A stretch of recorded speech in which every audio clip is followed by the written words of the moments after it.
Hello students, welcome to maths vibes. आज हम discuss करेंगे CSI net 30 November 2020 linear algebra part B का question है और क्वेश्चन आईडी है 1027। कुछ क्वेश्चंस हम ऑलरेडी डिस्कस कर चुके हैं, आप प्लेलिस्ट चेक कर सकते हैं। Let us define A belongs to Mn over R be a positive if every column vector V belongs to Rn. We have AV, V is greater than equals to 0, where this is the standard inner product on Rn. Let A alpha beta is defined as a 3 cross 3 matrix alpha 1 1 1 0 0 1 0 beta. Let S is the collection of those alpha beta belongs to R2 such that A alpha beta is positive, then which of the following statement is true?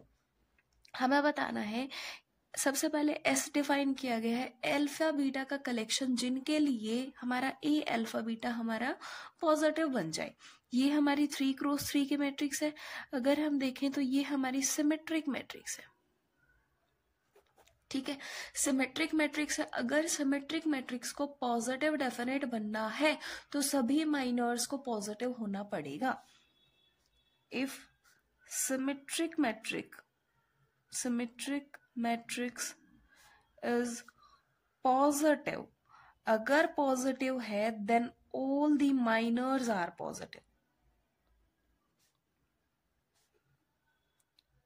सभी minor positive होंगे। हम ये वाला minor consider कर लेते हैं 2 cross 2 का, that is alpha 1 1 and 0। इसकी वैल्यू है -1 which is negative. This implies that कि जो सिमेट्रिक मैट्रिक है वो हमारी पॉजिटिव डेफिनेट नहीं है। Given matrix A alpha beta is not positive. इसका मीनिंग क्या है? चाहे हम कोई भी अल्फा बीटा चूज कर ले, हमारे पास जो मैट्रिक्स ए अल्फा बीटा है वो हमारी पॉजिटिव डेफिनेट नहीं बनेगी, तो एस हमारी एम्प्टी सेट हो जाएगा कि हमारे पास कोई ऐसे अल्फा बीटा एग्जिस्ट नहीं करेंगे जिनके लिए ए अल्फा बीटा पॉजिटिव हो। सो एस हमारा एम्प्टी होगा, फर्स्ट ऑप्शन हमारा करेक्ट हो जाएगा। और जो नेक्स्ट क्वेश्चन है वो हमारा इनर प्रोडक्ट पर बेस्ड है और क्वेश्चन आईडी है 1026। Which of the following is an inner product on the vector space of all real valued continuous function on close interval 0 1. First one is inner product of f and g is defined as the modulus of integration 0 to 1 ft gt dt. Second one is fg is defined as integration modulus of ft gt dt. And third one is inner product of f and g is equals to f of 0 g of 0 plus f of 1 g of 1. And the fourth one is integration 0 to 1 f of t gt dt. First of all हमें ये देखना होगा कि inner product बनने के लिए क्या क्या कंडीशंस फुलफिल होनी चाहिए। सबसे फर्स्ट होती है F प्लस जी एच, ये इनर प्रोडक्ट हमारा इक्वल आना चाहिए एफ एच प्लस जी एच के। सेकंड होती है एफ जी हमारा जी एफ के इक्वल आना चाहिए। थर्ड एफ और एफ अगर हमारा 0 आया है इम्प्लाइड बाय एफ हमारा 0 होगा। Fourth one is alpha F G is equals to alpha times of F G. ये चारों प्रॉपर्टीज हमारी होल्ड करनी चाहिए। अगर चारों प्रॉपर्टी हमारी फुलफिल कर रही है तो वो इनर प्रोडक्ट हमारा बन जाएगा। सो फर्स्ट हम डिस्कस करते हैं। फर्स्ट में हमें डिफाइन किया गया है F G is modulus of 0 to 1 integration F of T G T dt modulus.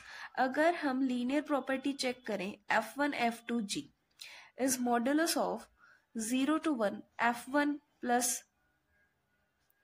f2 t g of t dt। अगर हम इसको सेपरेट करें सो ये हो जाएगा less than equals to modulus of integration 0 to 1 f of t gt dt plus modulus of 0 to 1 f2 of t gt dt. This is f1 over g and next one is f2 and g. So linear property हमारी hold नहीं हुई, सो जो first one है वो हमारे inner product नहीं बनाएगा। Similarly second में भी हमारा मॉड्यूलस प्रेजेंट है तो ये भी हमारा इनर प्रोडक्ट नहीं बनाएगा। ये भी हमारा डिस्कार्ड हो गया।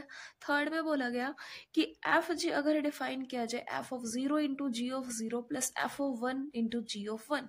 सो इसके लिए हम एक एग्जाम्पल कंसीडर करते हैं।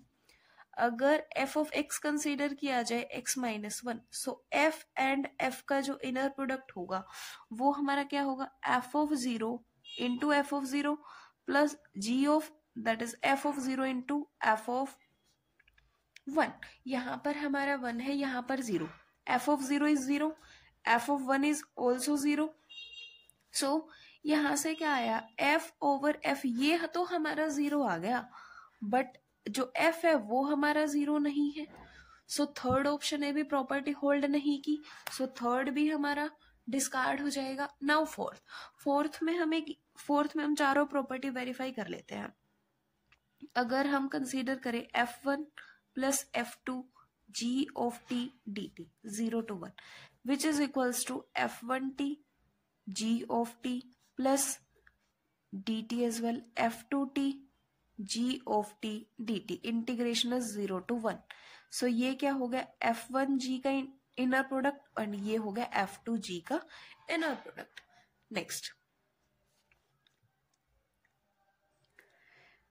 नेक्स्ट है हमारे पास अगर f g, हाँ अब सेकेंडली जो f इंटू जी है तो ये हमारा सेकेंड प्रॉपर्टी तो होल्ड कर जाएगा, चाहे हम फर्स्ट प्लेस पे g लिखें सेकेंड प्लेस पर f, तो वो हमारा सेम ही रहेगा, कोई फर्क नहीं पड़ेगा। थर्ड प्रॉपर्टी चेक कर लेते हैं, f over f inner product of 0 to 1 f square of t dt हो गया। अगर ये 0 हुआ तो f ऑफ t भी हमारा 0 होगा। सो ये कंडीशन भी हमारी फुलफिल हो गई। Next fourth, alpha f over g, ये फाइंड आउट करना है, तो क्या हो जाएगा, integration 0 to 1 alpha f of t g of t dt।